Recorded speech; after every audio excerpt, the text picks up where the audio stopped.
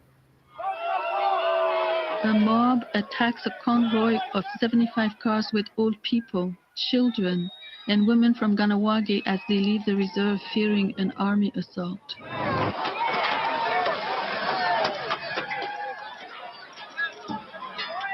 We're throwing the hell out some bricks. One passenger, an elderly man, later suffered a heart attack and died.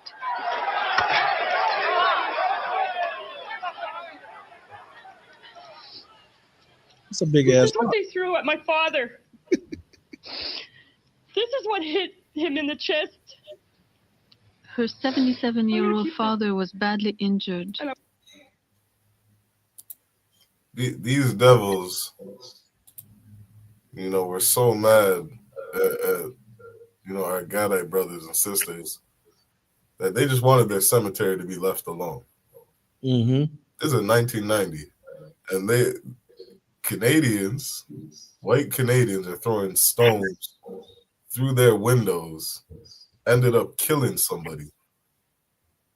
And there's actually, how I found this was there's a recent documentary because, there were children in the car. Mm-hmm. And, one of the children who's now, I think maybe she's 22, 23, she has this memory, and you can see it in the video. She has this memory of police officers standing in front of the cars doing nothing to the people throwing stones at them. And she remember thinking at that age, I thought the police officers were supposed to protect us. And that was her memory of police growing up here in Canada, North and South Central America. These are our enemies. You know what I mean? And all this shit was over a cemetery or over trying to expand the golf course. You know what I mean? But that's all I wanted to show. And what's so heavy about what you're saying is that we look at it as this is over, it's supposed to be, what's a cemetery? It's supposed to be sacred ground. God. So we looking at it as it's over, sacred ground. This is supposed to be untouched land because we have our dead buried here. And the oppressor's like, this over a golf course? Because that's what they want to do. They want to put a golf course there. Yeah, they trying to play golf. They don't care about, they would just put the golf course on top of the dead bodies. They just don't want you the reason why they suggest moving them because they don't want you getting upset and coming to look, where a headstone is at, or for a headstone in the middle of the fourth hole. They don't want you interfering if what's one of their great golfers is about to hit a hole in one and you standing there in front of it blocking it because this is where your grandfather was buried. Right. They don't want your ass on the golf course. That's why there was a movie called Who's My Caddy? You see that movie? No, it's like, yeah. You're making me look bad. Look here. All the books. You got the list of the books that you got to read on ISUPK website. Give you a list of movies. Good, dude. You gotta watch. these movies are going to correlate with class. But on this movie, they didn't want the brother to join. The brother was a rapper, but he was, he was professional. And with him being professional, he's also, a pretty good golf player. And he wanted to join this golf club or whatever they call them. What they call them? A golf club, and they wouldn't allow him to join. And they really tried to give him a bunch of runaround and say that he couldn't join because of his rap stature, this, that, and other thing, right? So the brother ended up buying a house that was off the golf course, and the people that owned the house had leased part of their land to the golf course so that the golf course could be full. So the brother bought the golf course right after the lease was up. So he threw he threw his typical Lil Wayne rap. He threw a Lil Wayne rap video on the golf course, and they come out there trying to push him off. When now it's his property. Good. So the oppressor don't want you interfering with him playing golf, right? And if you got the memorials of your dead in that area, he'll say, okay, we'll move the body somewhere else, right? When you're not supposed to move those bodies, but he'll say we'll move the body somewhere else. When really think about this: if they misplace live people that are alive, think about what this government does. This government takes people. ICE has taken people, children, women, and misplaced them. So if they misplace people that are alive, what are they going to do with people that are not alive? Right? What are they going to do with people that's not alive? It look like we got some comments in there, sir. Can you read them? I can barely see them. Hey, bro. This. We got Jeremiah says, "Hey, bro, you from Canada?" Are they asking? Khan, I'm in Canada. Yeah. My brother Shayron from Canada. I'm right here in Detroit City. He said I'm in. What's that? That's New Brunswick. Oh, see, that Canadian language. I don't know it. All right, brother. This is the Monday night history class, brother. So, are you a brother? Is that a brother? Yeah. Where's your father from, Jeremiah?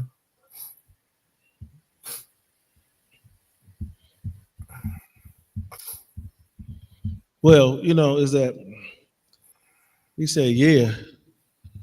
Oh, hey. Let me show you one. Do you believe him? I can't tell. Come to class, man. Come to class. It's good to see you in class. How far is that from you, sir? New Brunswick's a little ways from me. It's on it's like the West Coast. Oh, so it's like a couple hours? I think shoot, I don't even know. I never been out there.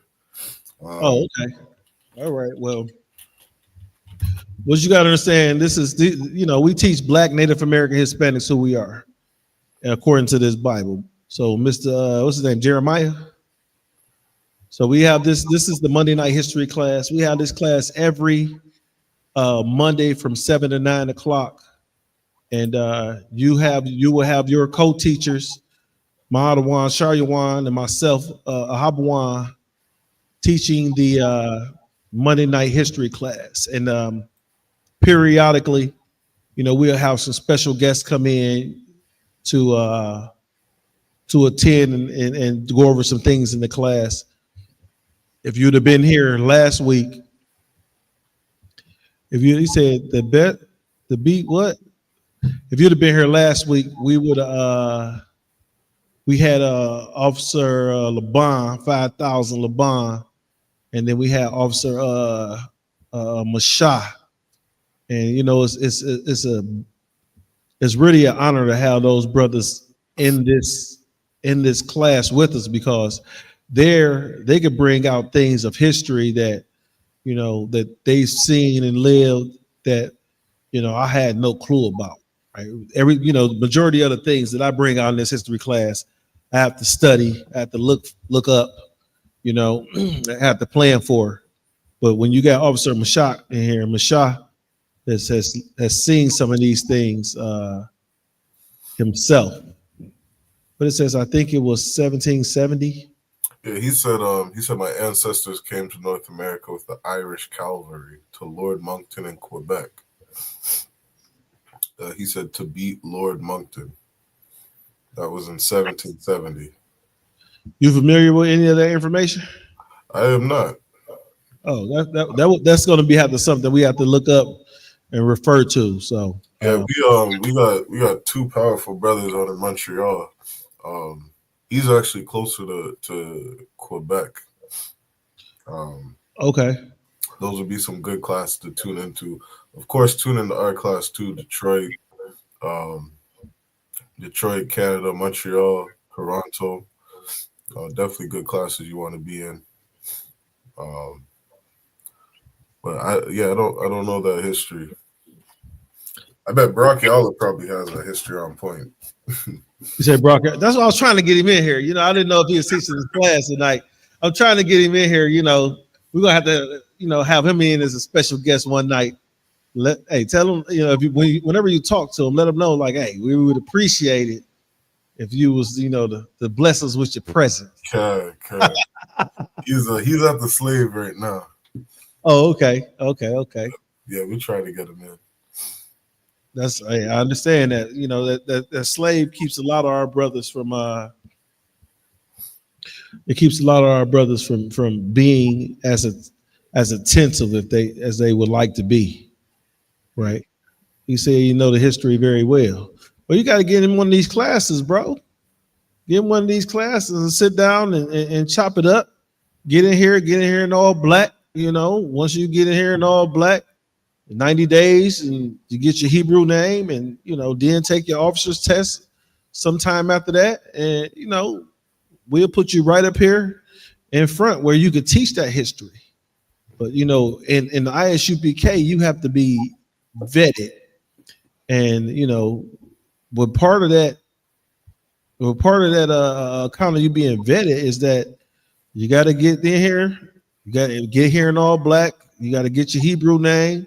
You got to pass that officer's test. Every brother that you see, sitting on this stage has taken that officer's test, right? And that officer's test is just a small level of the vetting that has to be done, because what you have to understand is that the Christian church, you don't have to take a test to become a teacher or a pastor or a deacon. You just got to know somebody that knows somebody, right? You have to come, you give enough money, or you know the pastor, and guess what? You the pastor right hand man, and now you the deacon, or you the pastor's son. So now you the assistant pastor, or you the pastor wife, and she the assistant. You ever see that? The pastor wife is the assistant pastor. Correct. Shoot. That means neither one of them has read the Bible. And they the pastor. So, sir, our times, you know, our time goes so fast, Israel.